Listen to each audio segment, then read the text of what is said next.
Hello students. आज फिर एक बार मैं आपके सामने प्रस्तुत हूँ। आर्थिक विश्लेषण की शाखाएं व्यष्टि अर्थशास्त्र व समष्टि अर्थशास्त्र यानी कि माइक्रो इकोनॉमिक्स के चलने वाले एक चैप्टर का नाम है branches of economics, branches of economic analysis. और ब्रांचेज उसमें मुख्य रूप से कौन कौन सी होंगी? माइक्रो इकोनॉमिक्स और मैक्रो इकोनॉमिक्स। विद्यार्थी, हम जानते हैं कि आर्थिक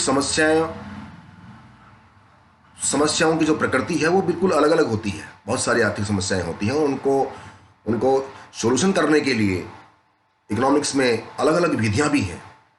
उन्हीं में से एक है ये माइक्रो इकोनॉमिक थ्योरी और मैक्रो इकोनॉमिक थ्योरी। तो या यूँ कहें कि अर्थशास्त्र की दो शाखाएं हैं, इसकी अपन ने पहले ही बात करी है, माइक्रो इकोनॉमिक थ्योरी और मैक्रो इकोनॉमिक थ्योरी। इन दोनों की अपन बात करेंगे।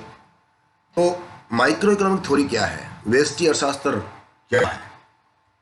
व्यष्टि अर्थशास्त्र, व्यष्टि का नाम आते ही इसका मतलब किसी चीज की, हम किसी व्यक्ति की या किसी फर्म की या किसी उत्पादक की हम माइक्रो स्टडी कर रहे हैं,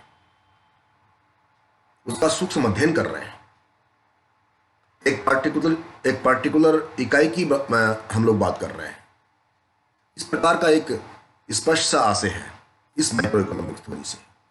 तो अंग्रेजी के माइक्रो शब्द का जो अर्थ है वो सूक्ष्म, छोटा भाग या एक अंश है।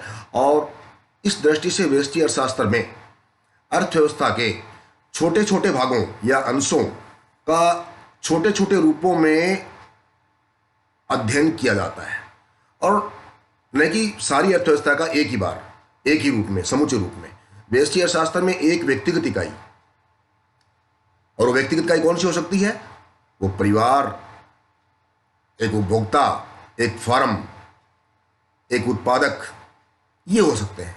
तो व्यष्टि अर्थशास्त्र को कीमत सिद्धांत के नाम से भी हम लोग जानते हैं कई बार। व्यष्टि मॉडल पूर्णतः व्यक्तिगत व्याख्या पर, यानी कि किसी particular firm, particular person, particular consumer की हम लोग बात कर रहे होते हैं, उस पर आधारित होता है। इसका स्कोप क्या है व्यष्टि अर्थशास्त्र का? यानी कि स्कोप का मायना कि हम इस माइक्रो इकोनॉमिक्स के अंतर्गत किन किन चीजों की स्टडी करते हैं। इसका मतलब क्या होगा? क्षेत्र की बात कर रहे हैं। तो व्यष्टि अर्थशास्त्र के अंतर्गत हम उपभोग के सिद्धांत की बात करते हैं। पहली बात तो ये है।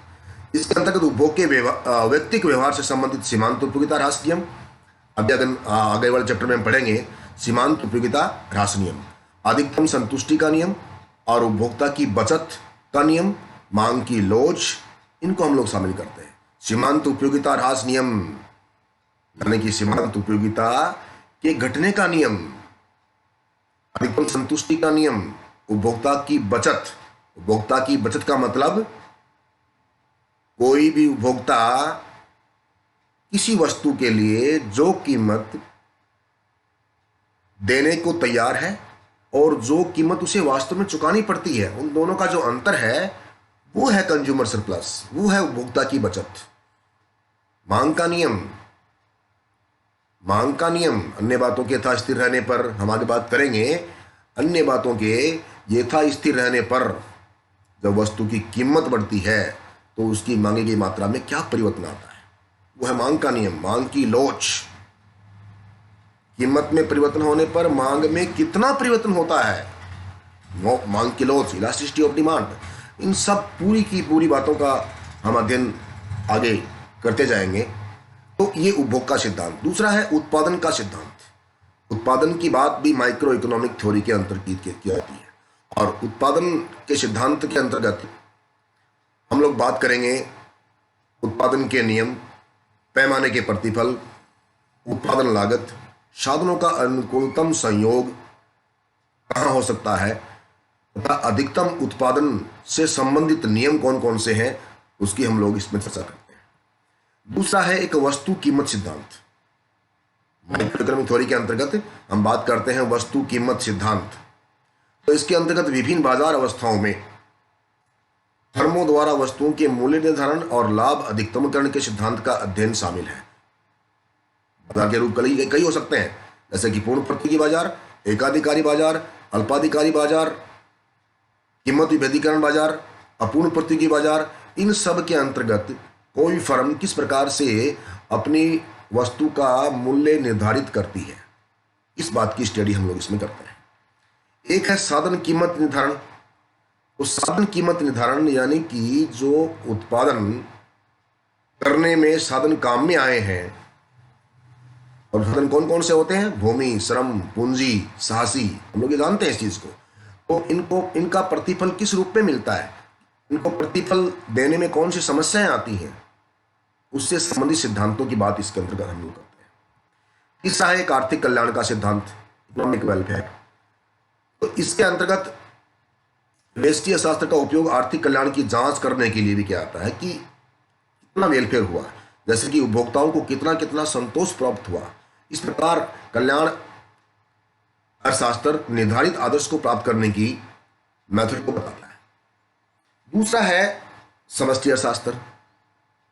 तो चूंकि व्यष्टि अर्थशास्त्र के अंतर्गत हम एक particular firm, particular consumer, particular producer की बात कर रहे थे, ठीक उसी प्रकार से समष्टि अर्थशास्त्र के अंतर्गत हम समूची अर्थव्यवस्था का एक साथ अध्ययन करते हैं।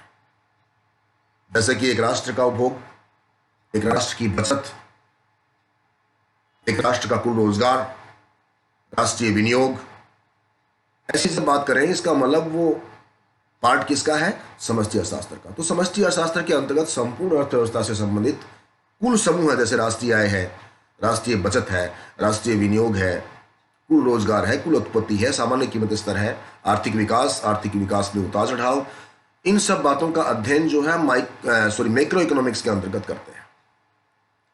तो मैक्रो इकोनॉमिक्स, तो समष्टि अर्थशास्त्र के अंतर्गत किन किन बातों का अध्ययन करते हैं? देखिए इसका क्षेत्र क्या है। तो समष्टि अर्थशास्त्र का क्षेत्र बहुत व्यापक है। इसके अंतर्गत उन आर्थिक समस्याओं को शामिल करते हैं जो संपूर्ण अर्थव्यवस्था से संबंधित एवं समग्र प्रकृति की हैं। इस प्रकार से मैक्रो अर्थशास्त्र का क्षेत्र ऐसा है, इसमें हम बात करें हैं आय व रोजगार का सिद्धांत। इसमें आय व रोजगार से संबंधित सिद्धांत हैं, उसका जिक्र हम लोग इसके अंतर्गत करते हैं। और इसमें प्रमुख रूप से उपभोग फलन, विनियोग फलन, गुणक, त्वरक, इन चीजों की हम बात करेंगे। ये एक्चुअली सेकेंड ईयर का विषय है, उपभोग फलन, विनियोग फलन, गुणक, त्वरक। लेकिन मैं आपको थोड़ा सा इसमें ब्रीफ करूं। उपभोग का फलन का मतलब आय और उपभोग के बीच में क्या रिलेशनशिप है, कैसा संबंध है, वो है उपभोग फलन। यानी कि हमारी आय बढ़ने से, हमारी आय परिवर्तित होने से उपभोग किस प्रकार से परिवर्तित होता है, उस चीज को बताता है ये उपभोग फलन। एक है विनियोग फलन। विनियोग फलन का मतलब अपनी आय और इन्वेस्टमेंट के बीच में कैसा फलन है, यानी जो इन्वेस्टमेंट है वो किस प्रकार से डिपेंड करता है अपनी इनकम के ऊपर, वो विनियोग फलन है। एक है गुणक।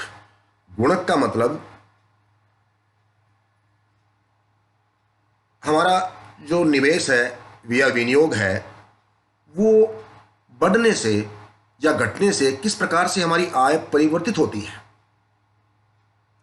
उन दोनों के बीच के संबंध को दर्शाता है ये गुणक। तो इस प्रकार से ये हम लोग इसकी बात करेंगे आगे। एक है सामान्य मूल्य स्तर का सिद्धांत। इसके अंतर्गत मुद्रास्फीति, मुद्रा संकुचन, मुद्रास्फीति, मुद्रा संस्फीति, इन चीज को शामिल करते हैं। तो ये मैक्रो इकोनॉमिक्स का पार्ट है। एक नाम आया है मुद्रास्फीति। मुद्रास्फीति का मतलब सामान्य कीमत स्तर में वृद्धि होना। सामान्य कीमत स्तर में यदि वृद्धि होती है, और सामान्य कीमत स्तर क्या है? औसत कीमत स्तर। और औसत कीमत स्तर क्या है? सभी वस्तुओं सेवाओं का एवरेज प्राइस। यदि उसमें वृद्धि हो रही है, इसका मतलब वो इन्फ्लेशन है। और मुद्रा संकुचन, मुद्रा स्फीति, मुद्रा संस्फीति, ये अगली कक्षा में बात करेंगे। लेकिन मैं मुख्य रूप से आपको बताना ही चाह रहा हूं कि मैक्रो इकोनॉमिक्स के अंतर्गत इन चीजों की स्टडी हम लोग करते हैं। एक है आर्थिक विकास एवं नियोजन का सिद्धांत। तो इस मैक्रो इकोनॉमिक्स के अंतर्गत आर्थिक विकास, आर्थिक वृद्धि और नियोजन, प्लानिंग किस प्रकार से करनी है, इन बातों की भी हम करते हैं। एक है व्यापार चक्र का सिद्धांत। व्यापार चक्र का मतलब अर्थव्यवस्था में जो उतार चढ़ाव आते हैं, जो फ्लक्चुएशन आते हैं, और उनके जो दुष्प्रभाव होते हैं how we can control that, तो किस प्रकार से हम कंट्रोल कर सकते हैं। और कंट्रोल करने के तरीके अलग अलग हो सकते हैं, जैसे कि मौद्रिक नीति, इसका पार्ट है रिजर्व बैंक ऑफ इंडिया का। राजकोषीय नीति, इसका पार्ट है गवर्नमेंट का। व्यापार नीति, इन सब बातों का अध्ययन हम लोग करेंगे इसके अंतर्गत। तो ये मैक्रो इकोनॉमिक्स का पार्ट है। एक अंतर्राष्ट्रीय व्यापार तथा विदेशी विनिमय सिद्धांत, दो देशों के बीच में किस प्रकार से व्यापार होता है, किस कंडीशन के ऊपर होता है, किस शर्त के ऊपर दो देशों के व्यापार हो सकता है, इसको हम व्यापार शर्त कहते हैं। एक्सचेंज रेट में उतार चढ़ाव, विदेशी विनिमय दर, इन बातों की भी स्टडी हम लोग मैक्रो इकोनॉमिक्स के अंतर्गत करते हैं। यह भी एक उसका क्षेत्र है मैक्रो इकोनॉमिक्स का। एक है मुद्रा एवं बैंकिंग का सिद्धांत, तो मुद्रा एवं बैंकिंग की बात भी हम मैक्रो इकोनॉमिक्स के अंतर्गत करते हैं। और मुद्रा एवं बैंकिंग के अंतर्गत पर्टिकुलरली हम मौद्रिक व्यवस्था यानी कि मौद्रिक नीति, शाख व्यवस्था, बैंकिंग के सिद्धांत, केंद्रीय बैंक की व्यवस्था, केंद्रीय बैंक कौन सा, रिजर्व बैंक ऑफ इंडिया, उसकी क्या व्यवस्था है, उसकी कैसा, उसका फंक्शन कौन कौन से हैं, इन सब बातों की स्टडी हम लोग कर रहे हैं मैक्रो इकोनॉमिक्स के अंतर्गत। एक है राजस्व के सिद्धांत। राजस्व का मतलब पब्लिक फाइनेंस। पब्लिक फाइनेंस का मतलब देखिए आप, राजस्व का मतलब होता है आय और व्यय में क्या संबंध है। आय और व्यय से संबंधित जितनी भी क्रियाएं हैं, जैसे सार्वजनिक व्यय, सार्वजनिक व्यय का मतलब गवर्नमेंट जब कोई व्यय करती है इसी योजनाओं के ऊपर, इसका मतलब सार्वजनिक व्यय। सार्वजनिक आय, इसका मतलब गवर्नमेंट की आय। सार्वजनिक ऋण, सार्वजनिक ऋण का मतलब गवर्नमेंट द्वारा लिया गया ऋण। देखिए बड़ी महत्वपूर्ण बात है, सार्वजनिक ऋण यानी कि गवर्नमेंट द्वारा लिया गया ऋण। इसमें आप कंफ्यूजन मत होना। गवर्नमेंट भी कभी कभी अपने से उधार लेती है, जैसे किसान विकास पत्र, इंदिरा गांधी विकास पत्र, इनके जरिए गवर्नमेंट अपने से उधार लेती है, तो वो क्या कहा जाएगा, सार्वजनिक ऋण।